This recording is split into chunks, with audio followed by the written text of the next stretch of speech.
Welcome to the Arsenal show. We are live and we have got plenty to discuss tonight. Arsenal's demolition of the Eagles Crystal Palace, but Arsenal fans are not fully happy. There's still room for improvement, they're saying as well. The next six fixtures of Arsenal's the Champions League is coming up, Caesar's expectations, Arsenal spend, and plenty more. And obviously the transfer latest and the injury updates. I'm joined by Steve. K, how you doing, Steve? Yeah, how you doing, kids? How you doing, everybody out there? Yeah, it's plenty to talk about tonight, like you said, mate. You can't? A little bit. I was going to say, I'm a bit worried. What's going on? Okay, we're doing a GoFundMe to get Steve a blanket, Arsenal blanket only. Yeah, no, that'd be nice, yeah. But no, look, I mean, it's a bit disappointing. You ain't got. Oh, here now. This is a good start, isn't it? Like TV, everybody. Top start. But no, it's disappointing we ain't got a game, until Tuesday. But it might turn out to be a good thing. Have another little rest or something. Then we can just sit back and enjoy the FA Cup or something, I suppose. But no, it was a good win the weekend. So. Yeah, it's better to come into it than with a loss, and then you've got to wait in it for like 10 days, and then that is a bit of a pain. Yeah, those ones are painful. We've got Nottingham Forest coming up next on the 30th of January, next Tuesday, as Stephen just said, followed by Liverpool at home, West Ham. That nightmare run that we had, it seems to be coming back again.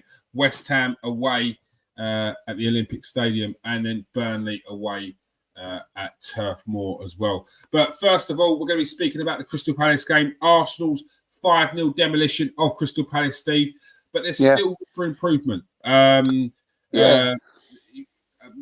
people saying Arsenal didn't get out of second gear, but Crystal Palace didn't really turn up, so it's not really a massive gauge. Do you think they're being a bit too harsh on Arsenal, or do you think there's definitely a conversation there to be had about the potential things that could improve? Yeah, I mean, I do think there's definitely conversations to add on, on things that that can improve. But look, you can only play who's in front of you, and you can only do what you can at the time. I mean, look, Crystal Palace. I mean, they were poor. They were missing players, and you see how disgruntled the Crystal Palace fans were, through the game, and especially towards the end there. But like I said, you've still got to beat what's in front of you, and 5-0, is you can't complain at that. And we all know things ain't going to happen all overnight. So I think even if whoever we beat this weekend, whether it would have been, we would have played Man City and beat them. If we would have played Liverpool and beat them, I think we would have still come on here tonight and said, this is what we need to improve. This is what we need to do better. So looking at that, it's not a problem. But there was a lot of good things about the game as well. Like I said, 5 goals. That was fantastic. Some goals from set plays. It was good to see, Gabriel Martinelli, back on the score sheet again. Got a nice couple of goals, coming on as a sub. And he's been on the periphery of showing that he's getting back to a little bit of the form that he did last season. I was quite surprised to see that he was actually on the bench. Yeah. When the teams come out, I was surprised that Trossard was starting. What do you think the thinking behind that was? Because I know that there's been a little bit of frustration about Martinelli's performances in recent, more to do so because of his final product in his decision making. Do you think that played a part in the reason why he was on the bench, sit out a little bit? Yeah, maybe a little bit of reminder, maybe from Arteta. I think he likes what he's been seeing recently. I think we all have. I think at the beginning of the season, Martinelli's not really been the Martinelli of old from last season, but he has started to get, come into the game more. He has started to look more dangerous when he's on the ball, although his final ball and his finishing hasn't been great. So maybe it was a little reminder from Arteta to say to Martinelli, you're doing well, but you're still going to sit that out. So maybe that, to get into Martinelli's mind, that to say, look, you've got to be a little bit more clinical with your finishing. You've got to be a little bit more, with your passing. And he certainly did that when he come on. And also, I mean, there is the element of game time for Trossard, and it was good. It was good to see Trossard, get his goal. So I think in the end it just worked. I think it worked out well for everybody, really. Especially on the Trossard and the Martinelli form, because the two of them, I think, they have both lacked a little bit of confidence in this season. And hopefully that, what they did against Palace, with Trossard with his goal and Martinelli with his 2 goals in his cameo performance, hopefully that, will stand him in good stead for the Forest game and games going forward. Yeah, no, I agree. A couple of other performances that are worth a shout. Gabriel Magalhaes, Zinchenko, but Gabriel got some plaudits the other day. We give credit where credit's due when it comes to Saliba, and he gets it in abundance from everywhere. But Gabriel's a player that seems to be dismissed week in, week out by not so much our own fans, but definitely pundits. Yeah, definitely, mate. I mean, Saliba's the one that gets all the love, if you like, from not only our own fans, but as you said, from rival fans and pundits alike. So, look, Gabriel, we know what Gabriel is to Arsenal. And I think Gabriel allows Saliba to be what he is and does what he does. I'm sure, like, if Gabriel wasn't there, you do wonder if, would Saliba be as good as what he is. But there's been times this season when, I think, Gabriel's really should have, has been the better defender. He doesn't get, he doesn't get the plaudits that he's needed. Yes, look, they're a good partnership. Saliba's the silky smooth one. He's good on the ball. He's the Rolls Royce, the Rio Ferdinand type of defender. But next to him we've got I liken Gabriel a little bit to Sol Campbell. Very, very, very similar in the way they are. He's good on the ball. He's good in the air. He's strong. He likes a little bit of a ruck. They're total opposites, but they're both as important in their own way. And Gabriel should be getting as much, as big plaudits and as much, respects and as what William Saliba is for me.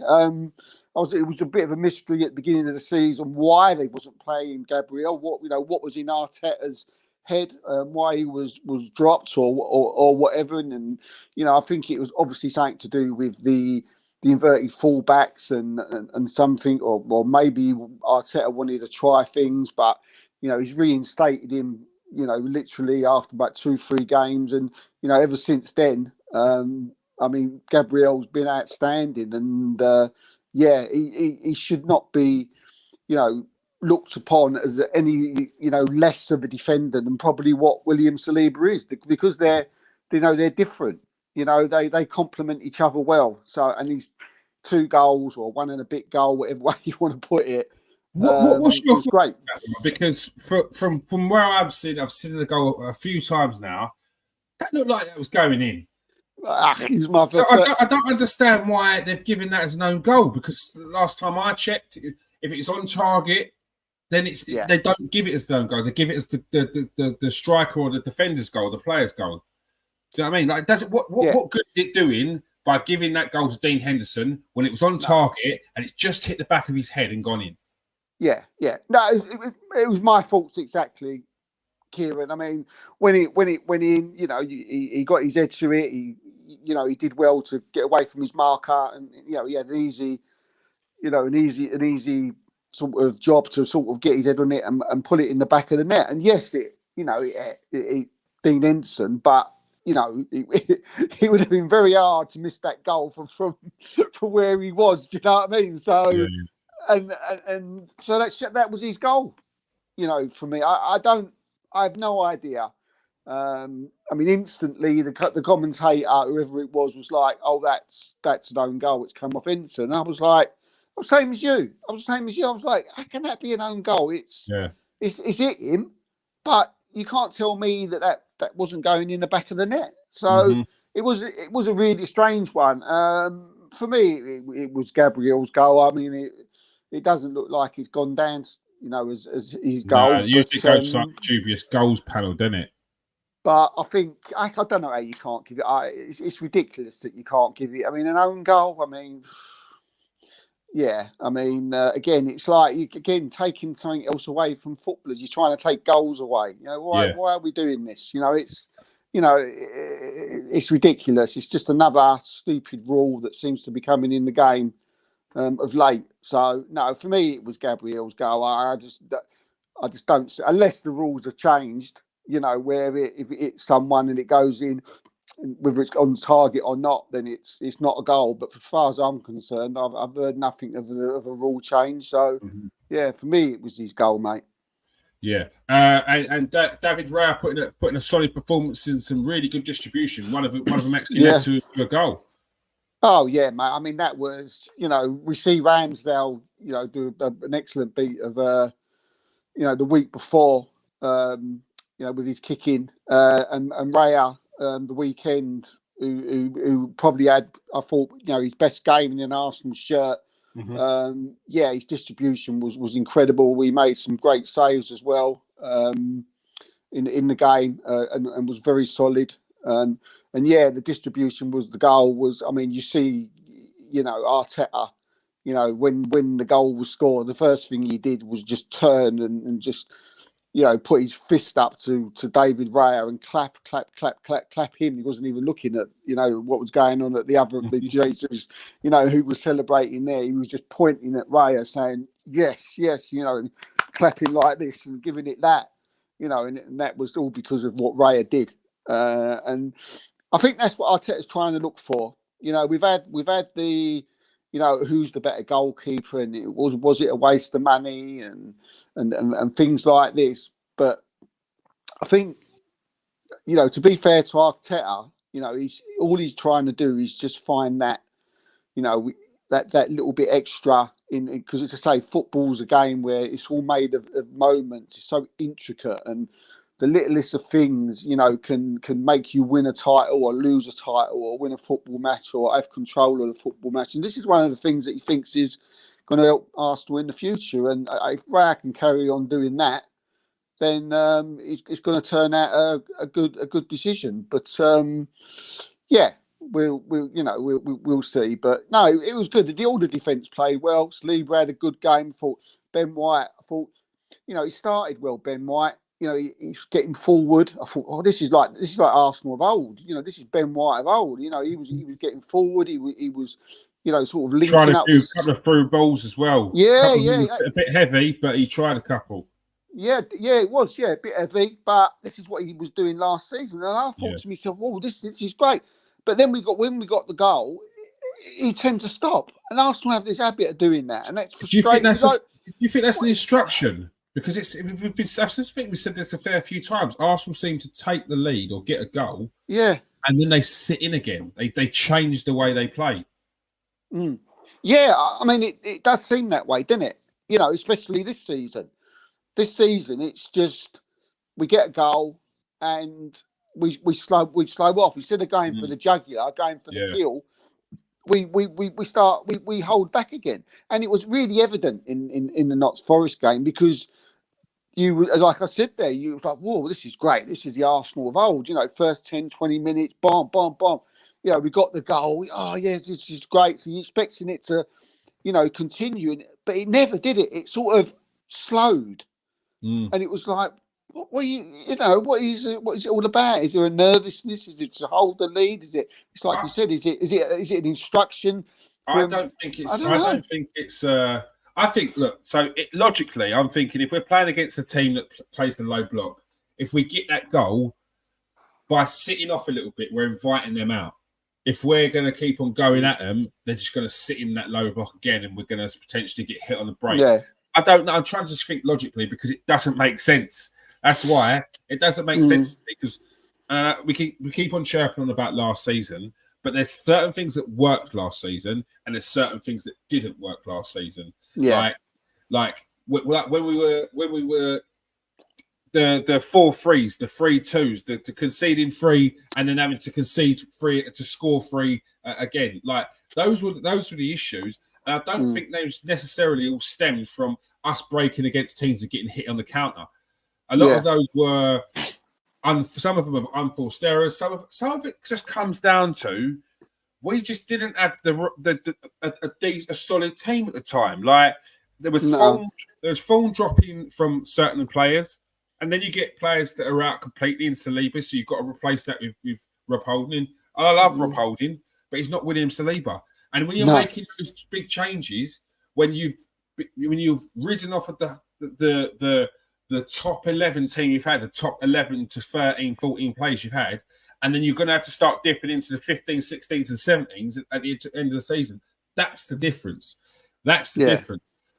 What I think Arteta needs to be doing, though, is integrating some of them other players into the squad a bit more. Yeah. Because you look at Man City, they've been in situations this season where their main players have dropped out and they've been able to bring in players like Oscar Bob, Alvarez, whoever. Like they've been able to bring in players because they've already given them game time throughout the season. Even the likes of who's the fullback? We've moved to midfield now. Got into the England squad. Is it Rico Strong? Rico Lewis. Rico Lewis. Again, another one. Integrated into the team. Like they tend to have these players, don't they? Yeah. Man City tend to have these players who just got that, who they bring in, who just that seem to have that little bit of an higher level, don't they? You know, than Arsenal. And I think that's the difference, you know, I think sometimes last season you've already mentioned, you know, William Saliba there. For me, I know we've had to think about the goal scoring and Arsenal needed a goal scorer last. I'm not having it. When Saliba went out, we started, you know, shipping 3s and 2s and 3s, and it was like, what's going on there? It doesn't take someone, you know, with an immense football brain to work out that your best defenders all of a sudden come out and you start losing. You're shipping goals against Bournemouth and West Ham and like from out of nowhere. Do you know what I mean? And Liverpool and all of a sudden drops out. Your left back drops out. You have to play a centre midfielder and right back because you want to play the inverted. All those things culminated into a massive drop off, which ended up us losing the league last season. Yeah, I thought Zinchenko did well. I was just about to say Zinchenko had a lot more of a solid performance this week. A player that a lot of people were talking like they've had enough of him, which I think is massively over the top. I can understand the frustrations you have with Zinchenko, but I think you've also got to understand what he does bring to the team, and not just on the pitch. Off the pitch, I think he's a great member of the squad. Like he has changed the mentality in the team as well. Yeah, I think with Zinchenko, we've said many times before when he's on the ball. You know, when he's allowed to have the ball, when Arsenal are on the front foot, you know, there's no better player to have on that left-hand side, inverted fullback, probably in the league. The problem that we've had with Zinchenko is that he does lack a little bit defensively against the top sides. And I don't want to take away anything from his performance against Crystal Palace because he was very good. You know, he was excellent, but there was a little bit of me again against Palace again because it was like I just want him to. I want to see him have a good game against like someone in the top 6 or in the top 8, which I don't really see a lot. We tend to keep saying that. I remember one of the games we was, you know, lauding him was against Sheffield United, you know, and Bournemouth, you know, and it's like, when Arsenal are on the ball, and this can be with the top sides as well, if we're playing the right ways. If we can get some way where he doesn't get fanned out defensively, this guy's different gear. He's different. He's different gravy. My biggest worry with Zinchenko is that when we play with the big teams and he's not allowed as much to do on the ball, he doesn't get on the ball as much. He's not allowed the time in midfield that, he may get against a Liverpool or Villa or a Tottenham or anything like that. Mm-hmm. Sometimes he gets found wanting. But that's not to say he ain't a massive influence, member of the squad. Because in games like this, he's the best. Do you know what I mean? You can't touch him. Or if Arsenal on the front foot, if we was against playing Liverpool and Villa, and we was like on the front foot and going at teams, and we had them on the ropes, then Zinchenko would be great. Then it's when the good teams have got coming at us, and you've got midfields when he comes in inverted and they're on him quickly, and they don't allow him that space on the ball. And then he gets, he does loose tackles or he can't get back. That's the only worry I have with Zinchenko. But I don't want to make that sound like as if, I mean, it is a fault. But it's a squad game. Mm-hmm. And if you can play Zinchenko in games when we're playing, this way, in this type of football, just like we did last season, I don't think the change of systems helps Zinchenko. Yeah.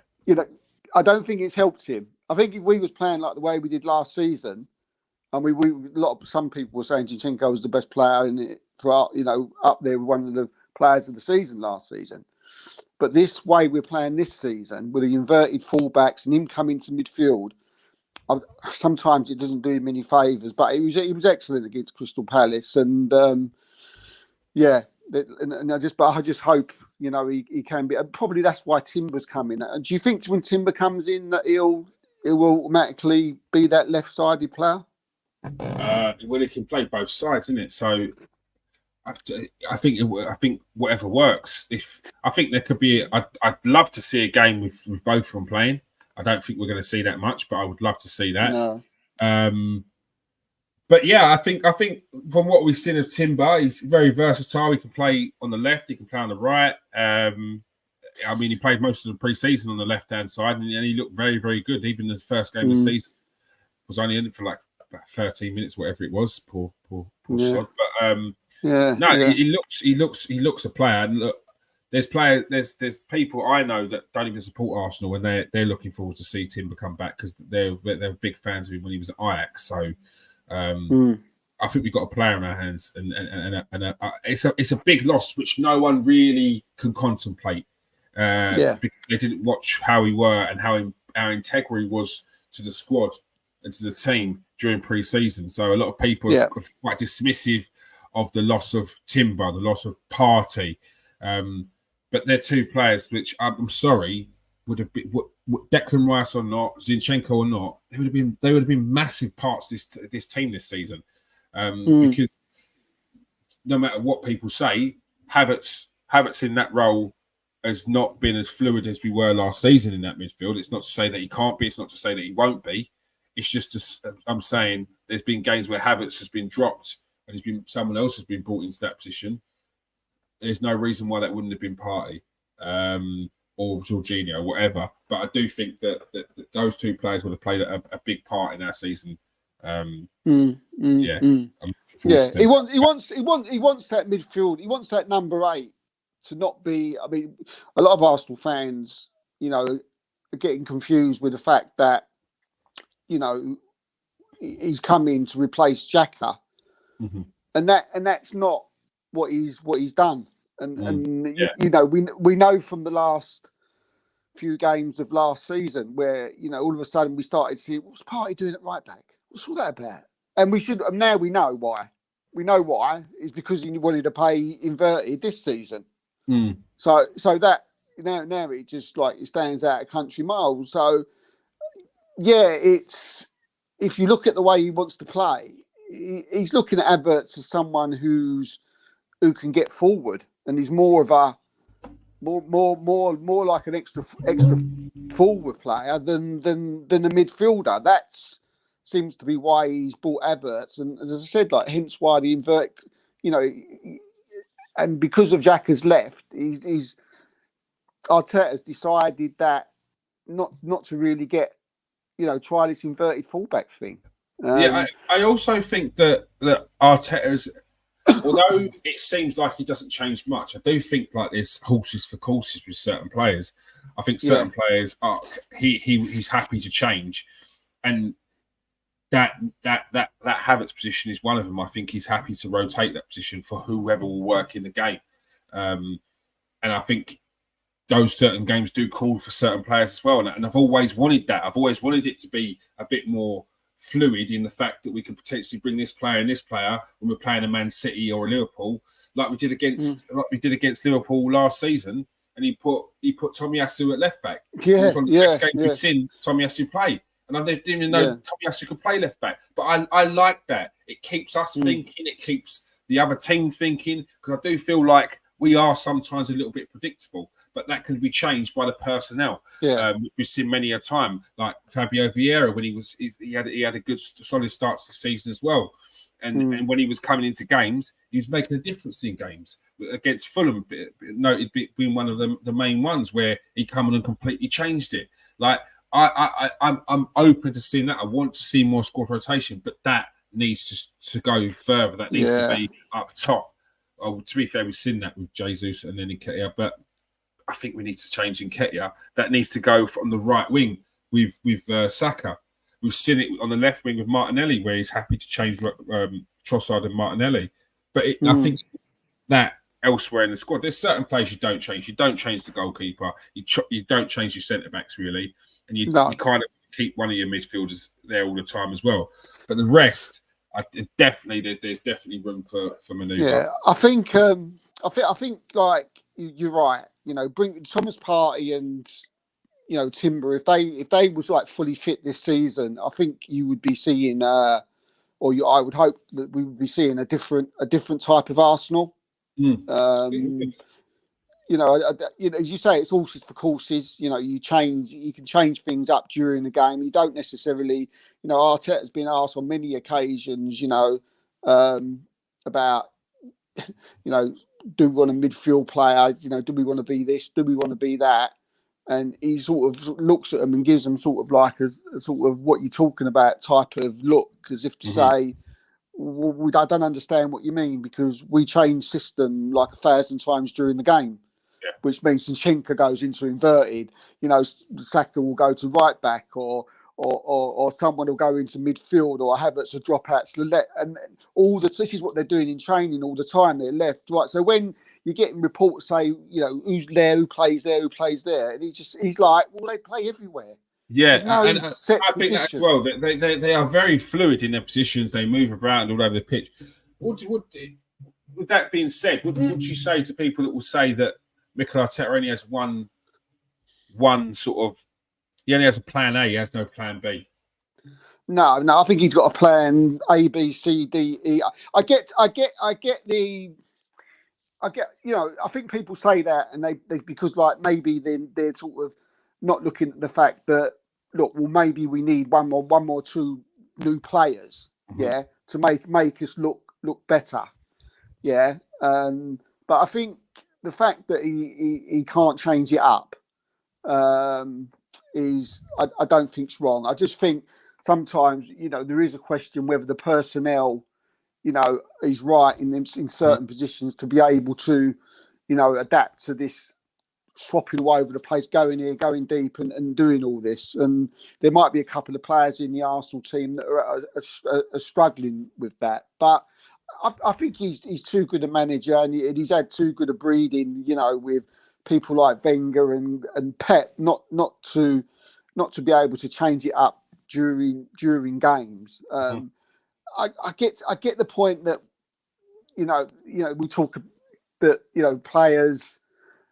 Again, like maybe if, for instance, if you're asking Havertz to do this or Smith Rowe to do that or Partey to do, maybe they're not right for that job. And I think sometimes people's views get skewed because of that. I was going to say, do you think that? So, for instance, you just mentioned him there, Emil Smith Rowe, a player that a lot of Arsenal fans love. But do you think they're kind of blinkered in with that when they say, "Oh, why didn't he play Smith Rowe in that position? Why didn't he play Smith Rowe?" And it seems to be, if you add everyone's together, you've got Smith Rowe playing on left, the right, up front, doing the false 9, number 10, number 8. Like, can he play all them positions? No, I mean, he's not like you can't. He's not elite enough to say that he can do this, he can do that. But I think what he can do, he can certainly move into the positions, sort of during a game. When they're changing it up. Like for instance, if we was a side that with Smithfield comes in, you could say, right, you're starting there, you're playing in the number 10, and then or you're playing as a number 8, or you're playing on the left wing. Look, we know he ain't. Smith Rowe for me is more of a someone who plays in the 10 and can go out onto the left, sort of the second. I don't know what he is really. He's an attacking midfielder who's got quite a lot of things to his bow. He can move around. He can move around during games, and he can do a job. If you're in a side where you're particularly saying Smith Rowe play out on the left, and that's what you do, or Smith Rowe play out on the right, or this is what you do. And no, I don't think he's as good, and you can't do that. But I think he's more than capable of being able to, during a game, like we said, where to drop in and take a job and do a job for like 2 minutes and then drop into another position. He's capable of doing that, but I think the difficulty is trying. Where is the best place for Smith Rowe to play? But I think we just Arsenal fans have got to understand that we're trying to build a squad here. And I think just sometimes people want to see their favourites play. And it's not always possible. I'd love to see Emil Smith Rowe play every week. I love it. I love Emil Smith Rowe. But sometimes it's just not, it just doesn't make sense for that to happen. But it's like all sorts of courses, different games for different things. I mean, I think he looked the fittest that he's ever looked. Yeah, the other day, I thought he looked really sort of. He actually looked like the way he used to look when he was on it. Yeah. Do you know he looked on the ball. He was always wanting the ball. He was the way he moved around the pitch. It was different. It was different. It was different to what I've seen Smith Rowe over the last year or so. Do you know what I mean? Well, Arteta in recent weeks has been talking about Smith Rowe, and it's not even as if the questions have been asked of him. He's just brought up Smith Rowe in a press conference. Do you think he's seen a bit more in training? Do you think he's seen another level? Because often Mikel Arteta gets accused of dismissing players, doesn't want them there, doesn't give them an opportunity, and he had that with Gabriel Martinelli only 2 seasons ago. When Emil Smith Rowe, funnily enough, was on the left-hand side, and then people were saying that Arteta is going to sell Martinelli, he doesn't rate Martinelli, and then when he was quizzed on it, he actually got quite defensive and said, "I'm just trying to get the best out of him. Sometimes he does things at 100 miles an hour, and he needs to change it up. He needs to chop and change it." And since then, we've seen the Martinelli who were talking about this Martinelli is the Martinelli that we've always thought he could be, and blah, blah. And so do you think that these little breaks that he puts on the players' sort of development or to us, because obviously he's seeing something in training and he wants the player to push a little bit more. He wants to get more out of them, see that hunger, see that bite, and he seems to be getting it. Yeah, I mean, I think that he's had a lot of injuries, Smith Rowe, for as well. That's something that he's been played with over the last couple of seasons, and that's unfortunate. And I think we all see something. I think Arteta sees something in him. There's been approaches made from him. In this window, and we've sort of said no chance. He's not leaving, and I should hope not. It does seem to me like there's a bit of you have got Averted. I mean, I'm saying that you do need a squad, and you do need to build a squad, and you do. But I think we got Havertz, sort of like Fabio Vieira, and you got Smith Rowe. all three sort of very similar-ish, and it makes me wonder, maybe if one of them's, would leave, and I just hope it. I mean, yeah, we'll see. But no, I mean, he's, I mean, look, Smith Rowe. Look, I mean, people goes, well, he's not the finished article yet. Do you know what I mean? He's 23 years old. Do you know what I mean? Martinelli, you brought up there. He's not the finished article. He's 21, 22. Same as Saka. People keep, saying, oh, he's not as good as Robin. He's not as good as De Bruyne. They're like been there for 28, 29. How dare they? To be honest with you, I mean, if they're worried about Martinelli and Saka, Liverpool's, and comparing, Salah's better than Saka and all that. They're like 8 years difference in ages. But, do you know what I mean? If you're worried about Saka now, right, and Arsenal players now, then what are you going to be like in 2-3 years' time when they're at their peak? And I think Arteta knows this, and he knows that they're still learning their trade, mate.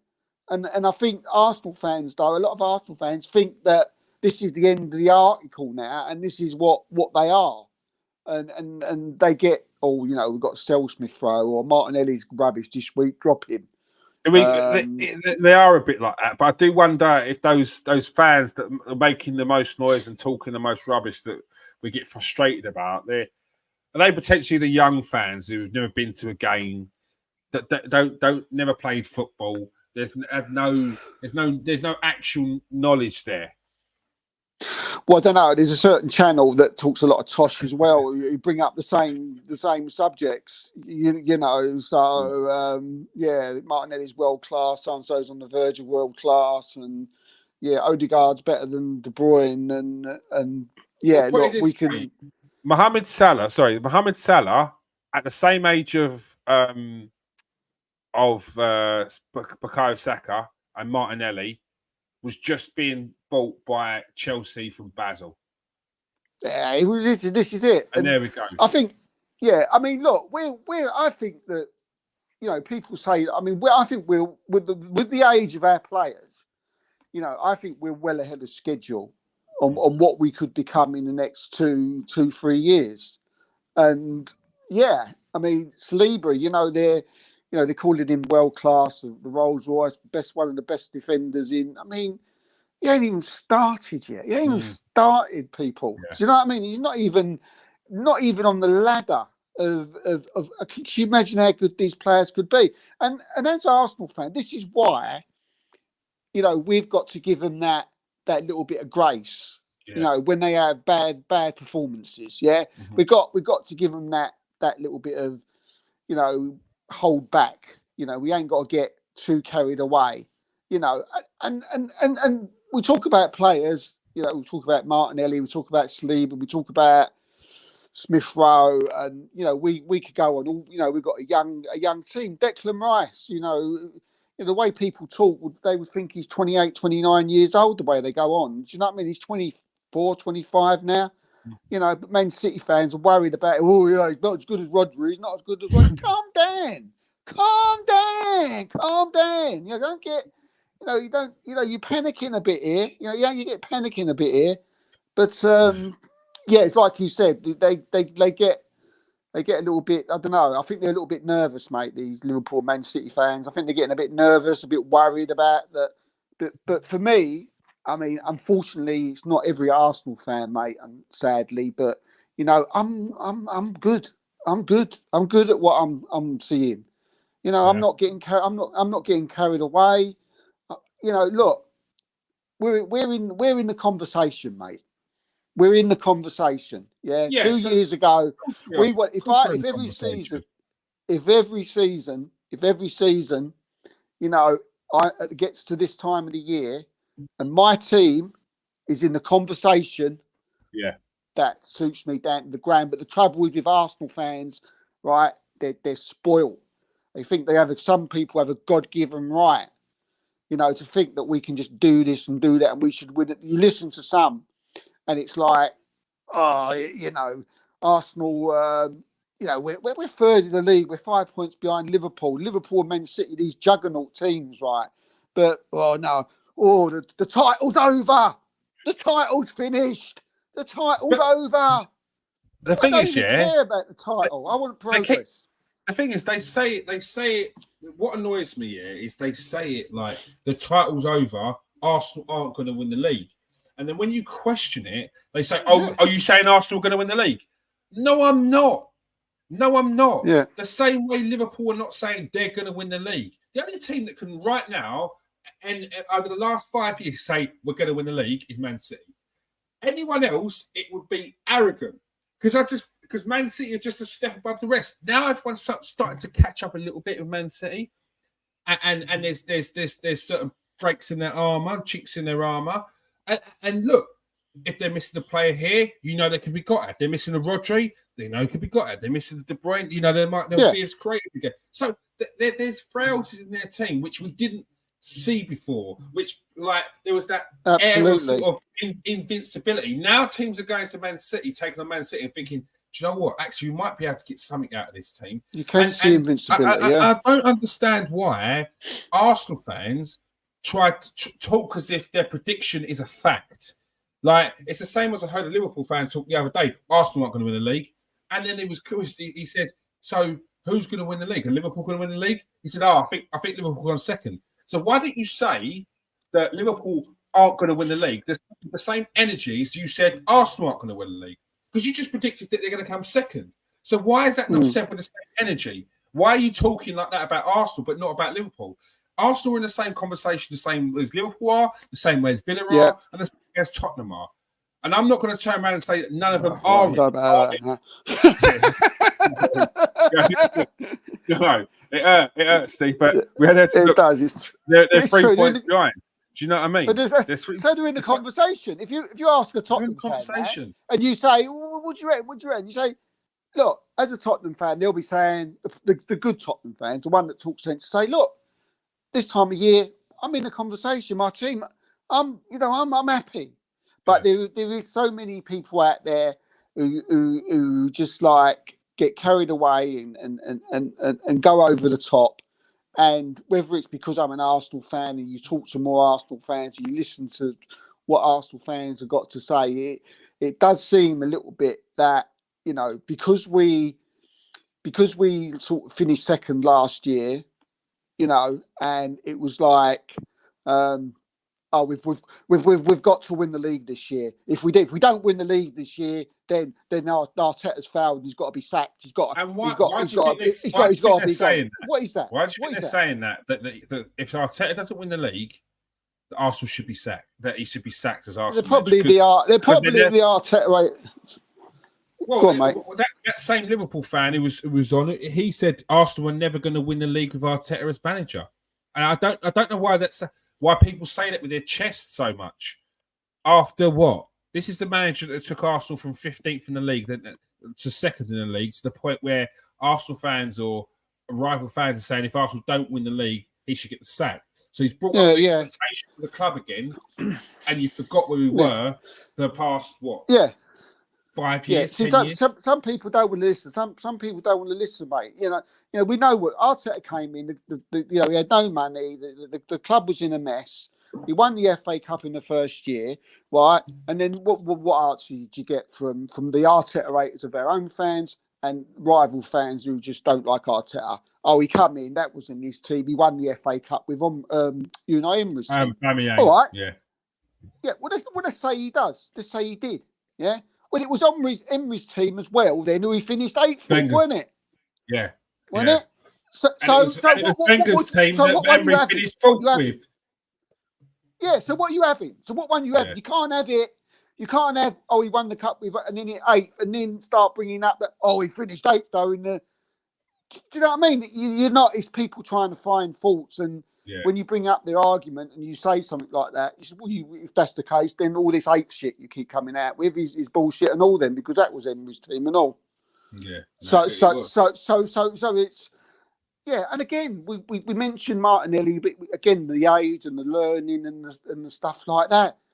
That's 42 years old. One of the youngest managers in the Premier League. Yeah. You know, he's only been managing for like the last, 3 seasons at a massive club. Yeah. You know, he deserves so many plaudits. And then of, if we're not going to win look, we were brilliant last year, right? At the beginning of the season, I was asked what we could do. I thought to myself, look, if we carry on and we play the way we did last season, if we hit the ground running like that, I wasn't really happy with what City had done. I don't really rate Nunes. I didn't rate Kovacic. I thought they was Doku's decent but raw. So I thought we've got a chance if we but we haven't hit that form. So you reevaluate, you look at what's in front of you. But we're still in there. That we still need, but we're still in there. Yeah, we're still in there. We're still in there. 100%, 100%. Do not give up hope, people, because if ever you've watched the league, and we and Steve have seen a few. Yeah. God, I had to say because you did it. Cool, I thought about my age. Yeah. Conversation. Yeah, we've seen too many, and they don't go as smoothly as you think. It's only been in recent years where we've really seen a team just dominate and smash through the league. When we were watching Arsenal win leagues or Man United win leagues, it was topsy turvy. Man United behind, they've been caught up. Arsenal in front, they've been caught up, and it was never a case of you bottled it, you did that. It was just living for the moment, enjoying the game, taking game by game. There was never these, was there? There was never like. It was always a 2-horse race, people. Like, it's never a 3-horse race. It was never a 4. I think we can safely say at this moment in time, we're coming up to the end, to like February now. Where we are at this moment in time, we're in a 3-horse race. I haven't known that for years. I can't remember the last. Man United were claiming they was in the race last year. That was hilarious. But they did it this year, though, didn't they? Never is. They never. Eh? They did it this year when they said, this is supposedly the worst season we've had in 55 years. Yeah, we're only 7 points behind Arsenal. Yeah, but what they used to call what they never thought as well at the time, like you had like Crystal Palace was 7 points behind them. So it was like it depends the way you want to look at it, on what way. But it's a different league. I think it's getting more and more difficult. And you've already mentioned teams like Villa. You mentioned in like Spurs. Newcastle. They've fallen off a bit, haven't they? Chelsea are just, I don't know. Chelsea are just not even worth speaking about Chelsea anymore. Mind you, they're never a bit of form recently, but at the moment they're not even in the conversation. So, it's a lot more difficult. It was generally 2 clubs fighting for the league, was it? Most of the time, and even up to the time when it was like Liverpool and City, it was just those 2, weren't it? Fighting it out season after that. Even when Arsenal were involved in it, and then we kind of fell off a bit, it then turned to Chelsea and Man United. So it was Arsenal, Man United, and it was Arsenal, Chelsea, and Man United for a little bit, and then it was Man United and Chelsea, and then Arsenal were dipping in there. Like it's the most competitive league, and it's not just I'm talking about who's going to win the league. I'm talking about all the other teams that are in the league as well. And any day of the week, you'll see West Ham take points off people. Brighton, they've got a side now. Sitting in 8th and Chelsea sitting in 9th. Newcastle have just had some big investment over the last couple of seasons. Currently sitting in 10th. Like it's crazy. It's crazy. The Crystal Palace was the game that I was worried about the other day because they're a solid team. Although they didn't turn up, Crystal Palace when they're on form, a team that takes points. Different side. That takes points. Yeah, it is. Even teams like Bournemouth. Do you know what I mean? That Liverpool went to play Bournemouth. They did well. They won 3-0. But before then, I think they were 7 games unbeaten. Mm-hmm. Yeah, it's a strange league. It is a strange league. All right. Before we go to the transfer news and injury updates, a couple of other players that didn't quite hit the form, and hopefully they get back into form by the end of the season. Gabriel Jesus and Saka. Jesus was probably more involved than Bukayo Saka. But we'll start on Gabriel Jesus, a player that's a little bit frustrating. He got his assist though. So he's still getting his stats on the board. Yeah, look, we can never complain about Jesus' work rate. we laud it every week. You know, we always say, you know, he's very good on the ball. But yeah, there are a couple of flaws in his game that, you know, and I think that when we know the guy Saka, Martinelli, and others are not, you know, not clicking up the goals that they would, that like they did last. He's got to score. He's got to score, and this season that hasn't been up to standard. He doesn't look the same player. He seems to be trying to get a lot of fouls. When I mean the penalty, the dive was like a little bit embarrassing. I was like, oh, do you know what I mean? I mean it was a foul, but I mean he sort of done like, you know, two double twists and a somersault. The scorecards do you know what I mean? And I was like, oh, but he does it a lot. So I think that's just a sign. That's not no slight on him. But I think it's a little bit of a sign that he's lacking a lot of confidence. Yeah. And he's trying to do other things that, and it's not coming out well for him. But yeah, yeah, I think he even I don't think he needs replacing, but he definitely needs someone to push him. You know, Yeah. and you know, so I definitely feel a striker's really important thing for us to get. Just for the fact that even if it's just to push him, because you know we don't do. There's this myth about scoring goals. We don't do badly for scoring goals. Do you know what I mean? When everyone's on form, but as I said, I just think, you know, he drops too deep. It's, you know, when he you know, then that's frustrating. And you think sometimes you see that, you know, Zinchenko will get the ball and we'll be off and we'll be going and there'll be an attack and you'll look up front and then Jesus is like puffing, trying to catch up with play. And I'm like, what are you doing back there in the first place? You know, why are you in the centre of the midfield? And, you know, and it's like the attack seems to slow down. It'll go out to Martinelli or Saka, and then they're sort of like waiting, and there's nobody in the middle there to, you know, for them to aim at.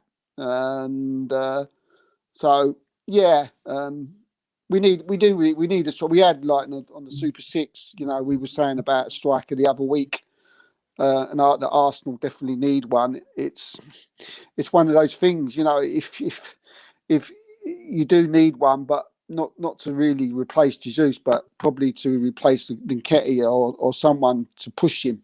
And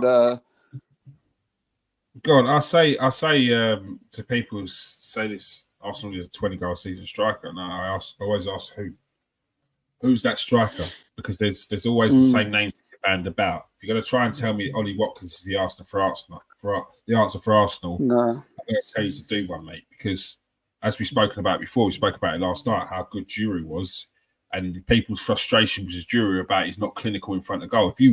If Arsenal was to put Ollie Watkins in front of goal the amount of times that we could, after 6 months, you're going to hate him. Ollie Watkins has purple patches. He has patches where he will score week after week, a couple of goals here, a couple of goals there, for 4 or 5 weeks, puts his numbers up. For a few weeks after that, he does not score. Ask Aston Villa fans, good work rate, solid worker. That's not what Arsenal need. Arsenal need a killer in front of goal, and Ollie Watkins ain't it. You can say Ivan Toney. I don't think he's the answer, personally. I think he's a good player. Does he fit the Arsenal system? I don't know personally. But I don't think he's the answer. Then you're going on to players outside the Premier League. You've got Dusan Vlahovic, Osimhen. Past that, who is this 20-goal a season striker that you are talking about? Then you're going to the point where it's like it's guessing game, because all 4 players that I spoke about there, they're all 100 million. They're all 100 million. Anyone else you're talking about the 50 to 70 million range?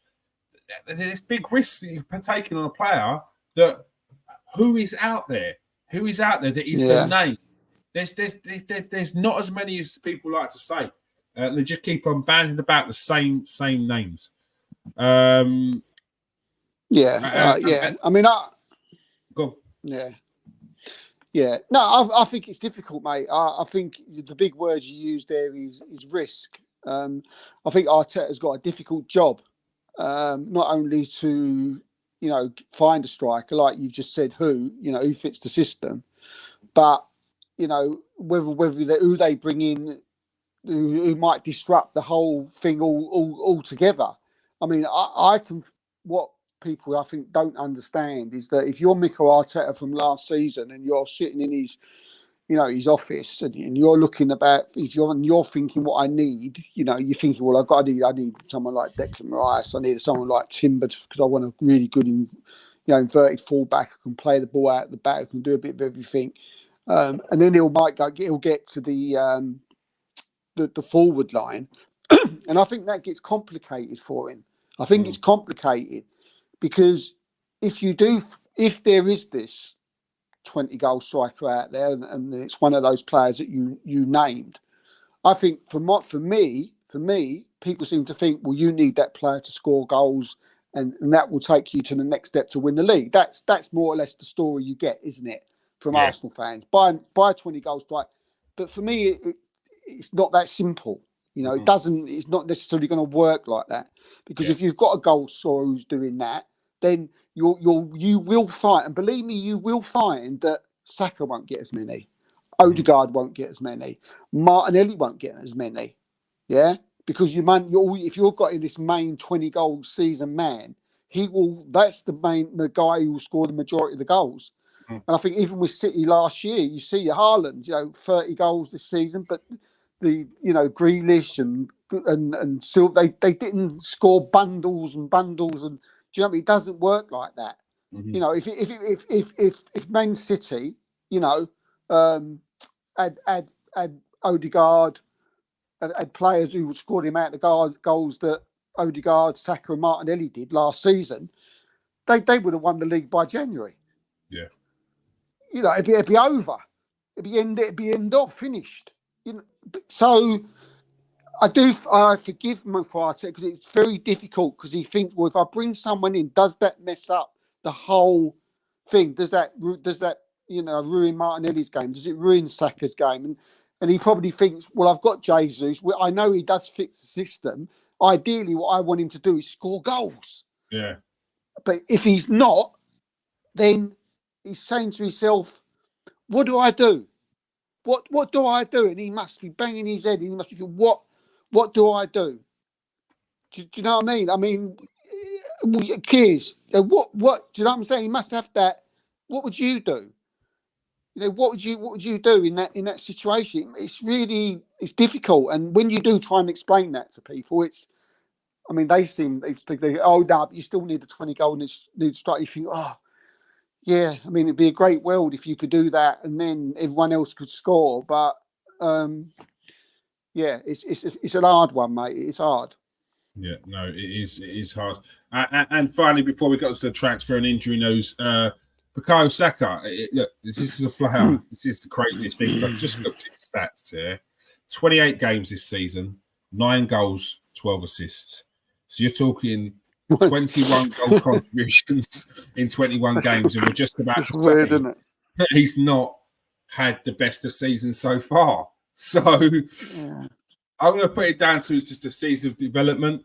But as we know, look, Saka has not been on fire as much as well as he has been over the past couple of seasons.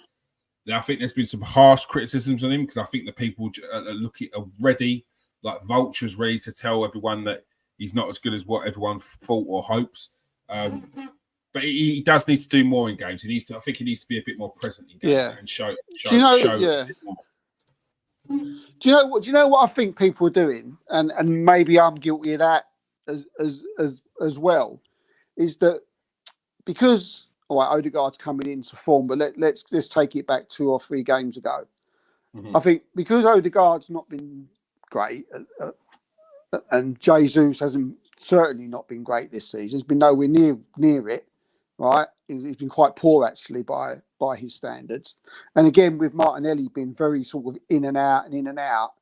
I think the first thing we do is look at Saka and go, help. Help. So all eyes, people in the football who've got a football brain, even like me, you, and others, they look at him and they're looking at his game for for a tooth comb. Do you know what I mean? Because they want everything he does, and it's probably including me as well. You know, they want everything he does to be spot on, and he wants him Bakayo, we need you when you get into that position. Your shot to go in the back of net. We need you when you're up against two players. We need you to go past the player and not lose the ball. We need you to, when you're crossing, it's got to be pin perfect because the other ones just are not doing it. So I think there's a little bit of that. You know, I think there's a little bit of that, and that's unfair to him because you've already read out, you know, the goal contributions that he's done this season, and in a way, it's a little bit of a positive thing because if this is Saka when he's bad, then what's he going to be like when he's back to full flow? But I think there's a little bit of that in the end. But I think, you know, similar to a few players in the Arsenal team. Again, I take it back to Jesus. You know, his performance and the way he's been playing and the way he's not been sort of doing what we would expect him to do, like he did against Man City, for instance, and what he did for Arsenal that season. Is that affecting players like Martinelli, you know, Saka and Odegaard, which we spoke about a few times? So, yeah. But no doubt he'll find his form again and he'll be back, I'm sure. All right. It's time for a little bit of transfer news. First and foremost, news that Arsenal are close to a deal for Martin Zubimendi. Steve, what's your latest on that one? Yeah, I think people are getting a little bit carried away with the fact that there's a deal. I mean, I haven't heard that Arsenal are close to anything regarding Martin Zubimendi.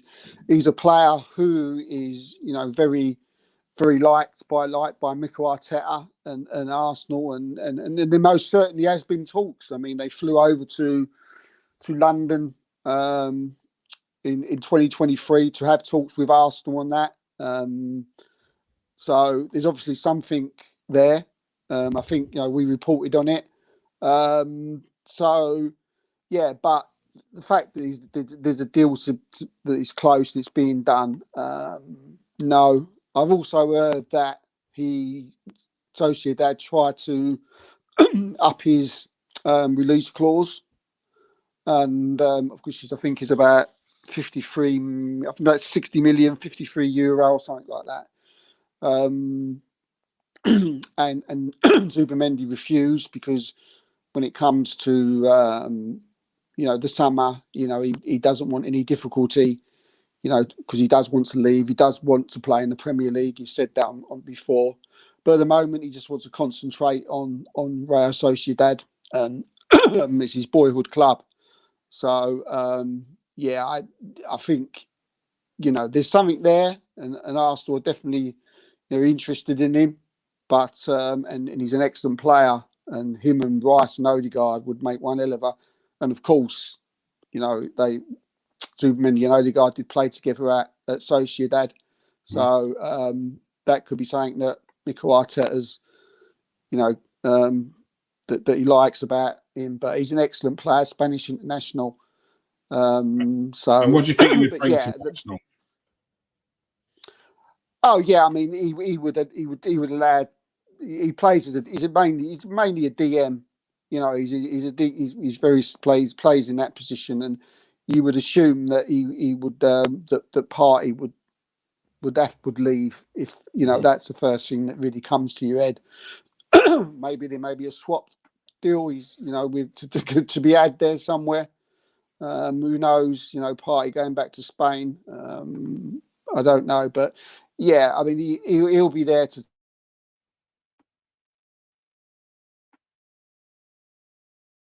Oh, have we just lost Steve?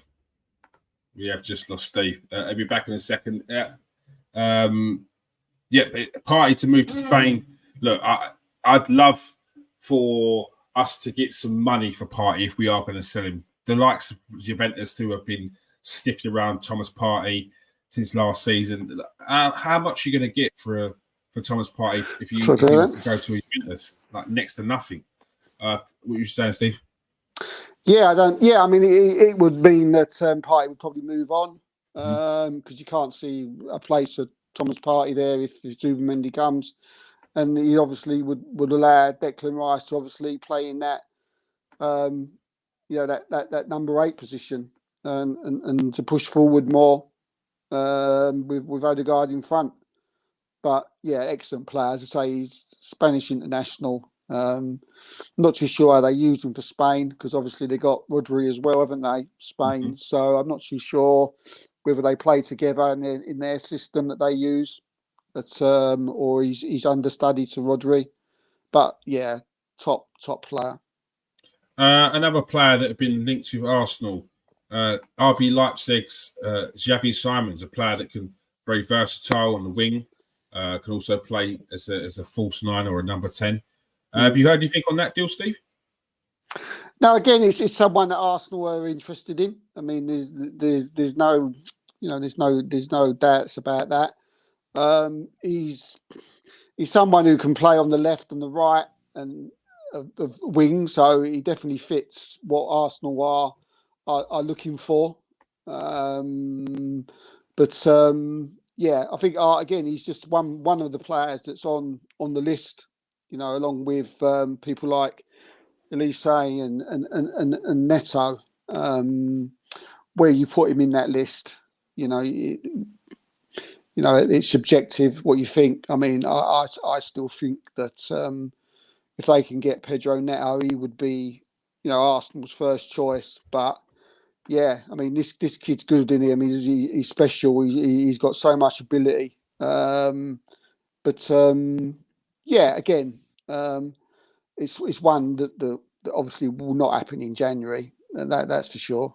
So maybe in the summer they'll look at it. Personally, I think he'll probably, if we don't get Neto or something, because City are sniffing around Neto now, that this guy could come in. But again, it's not. This is something that would happen, I would assume, in the summer. All right. Another player that is currently on loan from Arsenal, who clubs are sniffing around, is Nuno Tavares. But a move being blocked by Nottingham Forest, seeing as there's no clause for return before June. Heard anything on that deal, Steve? No, I haven't actually. This one sort of passed me by a little bit, but he's certainly someone who, I think Arsenal would like to move on, but he's not really much on this one. Just someone who will leave. I mean, Arsenal will just probably want to get the best amount of money for him. Yeah, not got a lot on this one. Not heard much at all on it. And anything on Amadou Onana, the Everton central midfielder? Yeah, I mean Everton ain't selling him in their current situation. I mean, not in January. Again, a lot of talk about Arsenal in talks with Onana. Again, a lot of. I mean, from the people I talk to, they've not. It's all a little bit, sort of little bit way off the mark for me, from what people are saying. He's still young, he's still raw, but I think with this one, Everton are not. Arsenal got trouble with FFP at the moment. Yeah. That's the main thing, and for one, Everton have would not want to sell in their current situation anyway in January, considering that they're at the bottom of the table. They would want to make sure that they're definitely going to avoid relegation. And considering they've had a points deduction, they're doing all right. they're doing all right, and then they're going to look. They're going to want 60 million for him. 55, and Arsenal ain't got that at the moment. Arsenal haven't got that money, unless Arsenal sold players. And at the moment in time, it doesn't look like any Arsenal players are going to be leaving either. No. So yeah, it's one that I think it's been going around for a while now, and just someone's, it's a little bit way over the top because it doesn't make sense. There's not any sense to it. Why would Everton sell him in their current situation? And yeah, I think the big thing is the money that they would want for him. They wouldn't want like pocket change, for him either. Because then they've got to get replacement. So many different things. And yeah, I know it's gone a little bit viral on X, about him, but people just put the facts together, and you should come up with the answer. Yeah. I mean, selling in January would be. I think the Goodison Park fans would be burning that place down if they were to sell one of their top players in this January exactly, transfer. Declan Rice came off injured against Crystal Palace, but looks like hopefully he could be back before the game against Nottingham Forest. He will be assessed over the coming days to see what happens there. Gabriel was the same situation there. He came off against Crystal Palace, struggling a little bit after the first half tackle. Fabio Vieira, potential date. He looks like he could be back for return for the Nottingham Forest game as well. And good news, Thomas Partey, who didn't go to the African Cup of Nations, looks like he could potentially make a return as well in the Nottingham Forest game. Jurriën Timber, another player. Potential date, we don't know. But Steve, have you heard anything more on Jurriën Timber? Yeah, he should be back in training, full training next month. Okay. And then, so, yeah, I did hear some people saying that he's earmarked for the Newcastle game. When's that? That's at the end of February. So there's a chance that we could see him then. I don't think you're going to see him, for the next until then. But it will certainly be available for the, hopefully we're still in the title race. He'd certainly be available for the last possibly 10 games of the season in the running. All right. Well, that is all we have time for. Thank you for everyone who's joined us tonight. Thank you for joining us tonight, Russ. Thank you for joining us tonight as well, Simon. Good to see you there, you two, our regulars. Make sure you're pressing that like. Make sure you're pressing that share button and press the copy button. It all makes a difference. If you are new to the show, please press that like and subscribe button. It does help. Even if it's just one, it all helps. Thank you for joining us tonight, Steve. Cheers, mate. Pleasure as always. And make sure you follow Steve on Twitter or X for all the latest transfer. No, I hate the name. For all the latest transfer news and rumours, make sure you go and follow Steve. Peace out, people. Stay safe and wash your hands.